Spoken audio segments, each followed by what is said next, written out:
Hello दोस्तों, स्वागत है आपका अपने यूट्यूब चैनल सोनाली व्लॉग 1 में। तो दोस्तों, मैं आज आपको एक रोमांचक कथा सुना रही हूँ। श्री विष्णु भगवान जी माता लक्ष्मी माता से कहते हैं कि कौन सी स्त्री के भाग्य में पुरुष नहीं होता, वह कथा पर विचार कीजिए। एक बार माता लक्ष्मी क्षीर सागर में भगवान विष्णु के पैर दबा रही थी। तो पैर दबाते हुए माता लक्ष्मी ने भगवान विष्णु से कहा, हे प्रभु, आज मेरे मन में 3 प्रश्न उठ रहे हैं। यदि इन तीनों प्रश्नों के उत्तर देकर आप मुझे संतुष्ट करेंगे तो मेरे मन को बहुत शांति मिलेगी। तब भगवान विष्णु कहते हैं कि हे देवी, तुम्हारे जो भी प्रश्न है तुम निसंकोच होकर पूछो, मैं तुम्हारी शंका का निवारण अवश्य ही करूंगा। तब माता लक्ष्मी कहती है कि हे प्रभु, वह कौन सी स्त्री है जिसके भाग्य में संतान सुख नहीं होता। दूसरा प्रश्न यह है कि कौन सी स्त्री समय से पहले विधवा होती है। और मेरा तीसरा प्रश्न यह है कि कौन सा श्रृंगार करने से स्त्री को स्वर्ग में स्थान प्राप्त होता है। तब भगवान विष्णु जी कहते हैं कि हे देवी, तुमने उचित ही प्रश्न किए हैं। तुम्हारे ये तीनों प्रश्न अत्यंत महत्वपूर्ण हैं। इन तीनों प्रश्नों का उत्तर संसार कल्याण के लिए जो भी मनुष्य इन्हें ध्यान से सुनता है उसे पृथ्वी लोक पर संपूर्ण सुख प्राप्त होते हैं और मृत्यु के बाद उसे मेरे लोक की प्राप्ति होती है। भगवान विष्णु जी देवी लक्ष्मी जी से कहते हैं कि हे देवी, आज मैंने तुम्हें एक अत्यंत पवित्र कथा सुनाता हूँ। इस कथा के माध्यम से तुम्हारे सभी प्रश्नों का उत्तर तुम्हें प्राप्त होगा, लेकिन तुम्हें इस कथा को ध्यान से सुनना होगा। इस कथा को कभी आधा अधूरा नहीं सुनना चाहिए।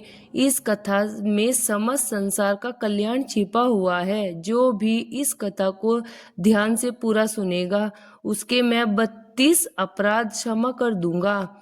तब देवी लक्ष्मी कहने लगी कि हे प्रभु, मैं आपको वचन देती हूँ कि इस कथा को मैं पूरे मन और लगन से सुनूंगी। आप कृपया कर उस कथा को आरंभ करें। तो दोस्तों, आप सभी को एक विनती है कि आप भी इस कथा को पूरा जरूर सुने। इसे आधा अधूरा सुनना पाप माना जाता है। कथा शुरू करने से पहले कमेंट में जय लक्ष्मी माँ, जय श्री हरि विष्णु अवश्य लिखें। साथ ही वीडियो को लाइक करना ना भूलें। तो चलिए प्रारंभ करते हैं। भगवान विष्णु जी कहते हैं कि हे देवी, एक समय की बात है, मध्य देश में एक छोटा सा नगर था। उस नगर में एक सेठ रहता था। उस सेठ के 2 पुत्र थे और सेठ के दोनों बेटों का विवाह भी हो चुका था। सेठ के घर में किसी चीज की कोई कमी नहीं थी, किंतु सेठ की पत्नी का स्वभाव अत्यंत दुष्ट था। सेठ की पत्नी और सेठ के बड़े बेटे की पत्नी दोनों का ही स्वभाव दुष्ट था। सेठ की पत्नी अपनी बड़ी बहू को तो बहुत लाड प्यार से रखती थी, किंतु छोटे बेटे की पत्नी के साथ बुरा व्यवहार करती थी।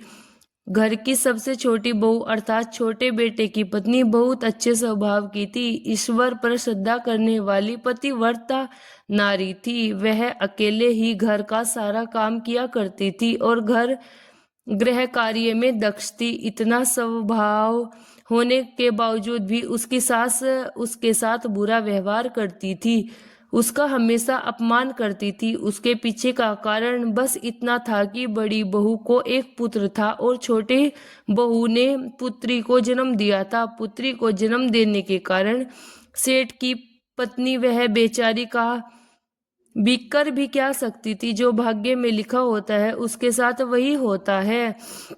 भगवान विष्णु जी कहते हैं कि हे देवी, अब मैं तुम्हें छोटी बहू की कहानी सुनाता हूँ। इससे तुम्हें पहले प्रश्न का उत्तर प्राप्त हो जाएगा कि कौन सी स्त्री का पुत्र प्राप्त नहीं होता। हे देवी, सेठ की जो पत्नी थी वह पहले से ही दुष्ट और कुटिल स्वभाव की थी। उसकी सास भी परेशान थी। सेठ की पत्नी अपनी छोटी बहू से सबसे ज्यादा दुखी रहती थी। छोटी बहू का नाम सुकन्या था। सुकन्या को संतान सताने में उसकी सास को बहुत आनंद आता था। सुकन्या बेचारी रोज सुबह का मुहूर्त में जाकर अपने घर का काम करती थी और वह दिन भर काम करने के बाद उसे रात्रि को भी सोने को नहीं मिलता था। इतना होकर भी श्रेष्ठ की पत्नी अपनी छोटी बहू से द्वेष करती थी। जब छोटी बहू झाड़ू लगाती थी तो उसकी सास जाकर उसे ताना मारती थी कि तेरे हाथ में न जाने क्या है कि तू जल्दी जल्दी झाड़ू नहीं लगाती। मैं मंदिर जा रही हूँ, मेरे लौटने आने से तक तू भोजन बनाकर तैयार रखना और आते ही मैं उस भोजन को ग्रहण करूंगी। और सुन, अन्न का एक भी दाना बर्बाद न हो जाए। बेचारी सुकन्या चुपचाप अपनी सास का अत्याचार सहन करती थी और उसकी सास की हर आज्ञा का बड़ी ही विनम्रता से पालन करती थी। फिर छोटी बहू खाना बनाते हुए सोचने लगी कि मैं घर का इतना काम करती हूँ लेकिन फिर भी मैं चैन की सांस नहीं लेती। मेरी सासू माँ किसी न किसी बात को लेकर मुझे ही ताना मारती रहती है। पता नहीं कब उसकी ताना देने की आदत जाएगी। सुकन्या इतना सोच ही रही थी कि तभी घर के दरवाजे पर खटखटाने की आवाज सुनाई दी। छोटी बहू ने सोचा कि अभी तो भोजन तैयार भी नहीं हुआ है, लगता है मेरी सासू माँ जल्दी ही आज लौट आई है, अब वह फिर से ताना मारेगी। तब सुकन्या ने दरवाजा खोला तो उसने देखा कि द्वार पर एक सन्यासी खड़ा हुआ है। वह सन्यासी सुकन्या से कहने लगा, बेटी सदा सुहागन रहो, तुम इस सन्यासी के लिए कुछ भोजन का दान करो। हे पुत्री, मुझे बड़ी भूख लगी है। तब सुकन्या ने सोचा, अगर मैं इस सन्यासी को भोजन करा दूं तो इतने में मेरी सास आ जाएगी तो मेरी खैर नहीं है। कुछ देर तक विचार करने के बाद सुकन्या ने सोचा, यदि मैं सासू माँ के ताने से डर से इस सन्यासी को भोजन नहीं कराऊंगी तो मुझे महापाप लगेगा, मेरा सारा पुण्य भी नष्ट हो जाएगा। इतना सोचकर सुकन्या ने उस सन्यासी को घर के अंदर बुला लिया। अतिथि धर्म का पालन करते हुए सुकन्या उस सन्यासी को भोजन कराने लगी। उतने में ही उसकी सासू माँ घर पर जा पहुंची और उस सन्यासी को घर के अंदर भोजन करता हुआ देखकर उसे बहुत गुस्सा आया। वह चिल्लाते हुए सुकन्या से कहने लगी कि यहाँ पर क्या किसी प्रकार का भंडारा या दावत चल रही है जो तू राह चलते भिखारी को घर में बिठाकर खिला रही हो। सुकन्या ने अपनी सास से बड़ी विनती की लेकिन सुकन्या की सास ने बहू की एक भी नहीं सुनी और उसकी सास ने उस सन्यासी के घर से बाहर निकाल दिया और उसके भोजन को उठाकर कचरे में फेंक दिया। उसके बाद वह सारा सुकन्या पर गुस्सा करने लगी। अरे दुष्ट औरत, मैंने तुझे कहा था कि अन्न का एक दाना भी बर्बाद नहीं होना चाहिए, लेकिन तूने क्या किया, उस भिखारी को इतना सारा भोजन दे दिया। सुकन्या डरते डरते बोली, सासू माँ, मैंने सन्यासी को अपने हिस्से का भोजन दिया है, इससे आखिर इतना गुस्सा होने की क्या बात है। द्वार पर आए अतिथि को कभी खाली हाथ नहीं भेजना चाहिए, ऐसा शास्त्र कहते हैं।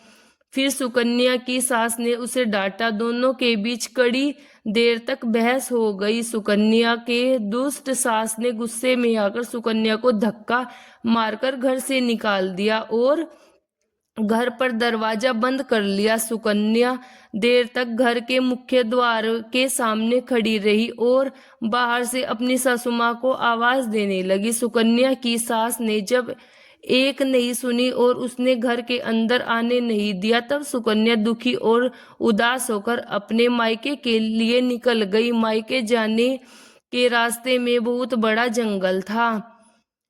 सुकन्या भूखी प्यासी रहकर उस जंगल में के रास्ते से चली जा रही थी। तभी उस समय अचानक जोर जोर से बादल गरजने लगे और मूसलाधार बारिश होने लगी। बारिश से बचने के लिए सुकन्या एक वृक्ष के नीचे जा खड़ी हो गई। वहां पर सुकन्या ने देखा कि पेड़ के नीचे में टोकर बना हुआ है। फिर वह किसी देरी किए हुए जल्दी से उस कोटर में जा घुसी। कोटर में जाने के बाद सुकन्या ने देखा कि अंदर कोई साधु महात्मा बैठे हुए हैं। वह सन्यासी कोई नहीं बल्कि भगवान श्री विष्णु जी ही साधु का रूप धारण करके बैठे हुए थे। जब उस साधु ने उसका सुकन्या को देखा तो वह बोले, हे पुत्री, तुम इस घने जंगल में अकेले क्या कर रही हो? रोना बंद करो, मैं तुम्हारे बारे में सब कुछ जानता हूँ। तुम्हारी ससुराल वाले अत्यंत दुष्ट प्रभाव के हैं और वे तुम्हें बहुत दुख देते हैं। इसका कारण केवल बस इतना ही है कि तुम्हें पुत्र की प्राप्ति नहीं हुई है। पुत्र को जन्म न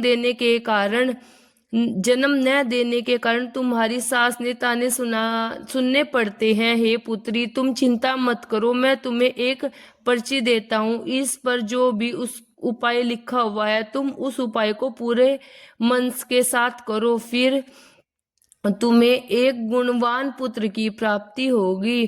फिर सुकन्या ने वह पर्ची ली और वह साधु वहां से अचानक से गायब हो गई। ये चमत्कार देखकर सुकन्या बहुत प्रसन्न हुई और जब बारिश रुकी तो सुकन्या का पति उसे ढूंढते हुए उस स्थान पर पहुंच गया। सुकन्या ने अपने पति को सारा हकीकत बता दी और फिर दोनों ने ही घर वापस ना जाकर उसी जंगल में रहने का निर्णय किया। वहीं पर रहते हुए एक दिन सुकन्या के मन में पुत्र की ख्याल आया और वह मन ही मन सोचने लगी कि यदि मेरे भी कोई पुत्र होता तो आज ससुराल में मुझे बहुत ज्यादा इज्जत मिलती। तभी सुकन्या को उस साधु के द्वारा दी हुई पर्ची की याद आ गई और फिर जब उसने वहां पर्ची खोलकर पढ़ा तो उसने देखा कि स्त्री की पुत्र की कामना रखती है, उसे रात्रि में अपने पति की बाईं तरफ सोना चाहिए।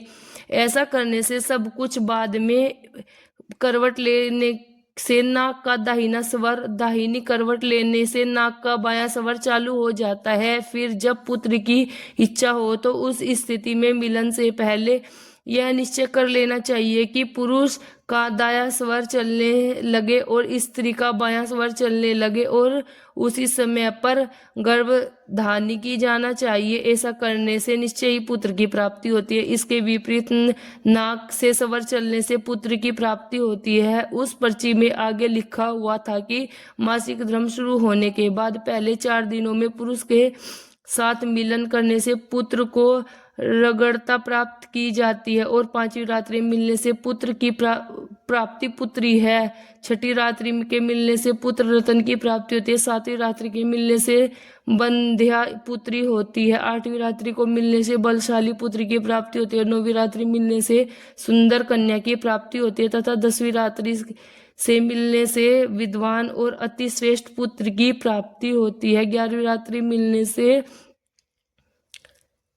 सुंदर आचरण वाली कन्या प्राप्त होती है। 12वीं रात्रि मिलने से गुणवान पुत्र होता है। 13वीं रात्रि मिलने से लक्ष्मी स्वरूपा पुत्री होती है। 14वीं रात्रि मिलने से गुणवान, बुद्धिमान तथा बलवान पुत्र होता है। फिर सुकन्या ने मासिक धर्म के बाद 14वीं रात्रि में अपने पति के साथ मिलन किया और उसके बाद गर्भ धारण किया। फिर दूसरे दिन सुकन्या का पति जंगल में लकड़ी काटने के लिए चल दिया और सुकन्या घर पर पड़ी रही। फिर अचानक से तेज तूफान आया और सुकन्या की झोपड़ी उड़ गई। फिर सुकन्या दौड़ती हुई उसी पेड़ के कोटर में जाकर रुक गई जहां पर वह उसे साधु मिला हुआ था। सुकन्या वहां अपने पति की राह देख रही थी कि अचानक वहां पर 2 राक्षसी आई। वह राक्षसी अत्यंत मायावी थी। फिर उन्होंने उस कोटर के साथ पेड़ को उखाड़कर एक ऐसे स्थान पर चली गई जहां पर बहुत सारा सोना था। जब सुकन्या ने यह दृश्य देखा तो वह चौंक गई। सुकन्या के पेड़ के कोटर पर छिपी हुई थी। जब वह राक्षसी भोजन की तलाश में गई तो सुकन्या ने उस स्थान पर बहुत सारा सोना उठा लिया और उसे कोटर में भर लिया। जब वह राक्षसी लौटी तो फिर से पेड़ को बैठकर वे उस पेड़ को उखाड़कर उसी जंगल में ले आई। राक्षसी के जाने के बाद सुकन्या वह सारा सोना लेकर अपने पति के पास चली गई और उसे वह सारा सोना दे दिया। फिर पति और सुकन्या दोनों अपने ससुराल को लौट गए। वहां जाकर उसने अपनी सास को वह सारा सोना दे दिया और सारी हकीकत बात बतला दी, जिससे सुनकर उसकी सास को बहुत गुस्सा आया और बोलने लगी, अरे मूर्ख औरत, तू बस इतना ही सोना लाकर आई है, इतना सोने से क्या होगा?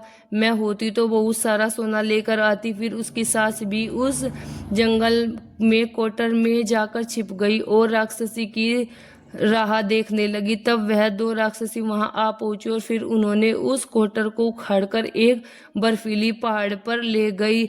यह देखकर सास बहुत क्रोधित हो गई और बोलने लगी कि ये कहाँ लेकर आई है, यहाँ तो बर्फ और मिट्टी है। तभी उन राक्षसियों ने अब उसकी आवाज सुनी और देखा कि एक बुढ़िया औरत पेड़ के कोटर में छिपी हुई है। बर्फीली पहाड़ पर फेंक दिया। जमीन पर गिरते ही उसकी